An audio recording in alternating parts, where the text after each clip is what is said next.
এই মুসলিম ব্যক্তিটি 100-এরও বেশি শিশুকে দত্তক নিয়েছিলেন, কিন্তু কিছু সময় পর সেই সব শিশুরা মারা যায়। পুলিশ যখন তদন্ত করতে যায় তখন চমকে দেওয়ার মতো একটি সত্য সামনে আসে। আমেরিকায় 62 বছর বয়সী এই ব্যক্তিটির নাম মোহাম্মদ বাজিক। প্রতিবেশীরা লক্ষ্য করেছিল যে তিনি প্রতি মাসে অনেক শিশুকে দত্তক নিচ্ছেন, কিন্তু এত সব শিশু নিয়ে তিনি কি করেন? তার মধ্যে বেশিরভাগ শিশুই অল্প কিছু দিনের মধ্যেই মারা যাচ্ছে। প্রতিবেশীরা তাকে সন্দেহজনকভাবে দেখে এবং পুলিশের কাছে তার বিরুদ্ধে অভিযোগ করে।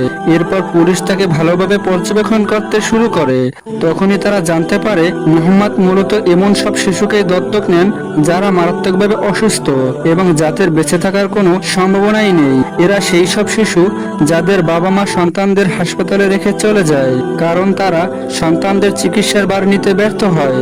মুহাম্মদ বাজিক ও তার স্ত্রীর বিগত 35 বছর ধরে কোনো সন্তান ছিল না। এই অবস্থায় ওইসব শিশুদের দত্তক নিয়েছিলেন এবং তাদের জীবনের শেষ সময় পর্যন্ত সেবা যত্ন করেন।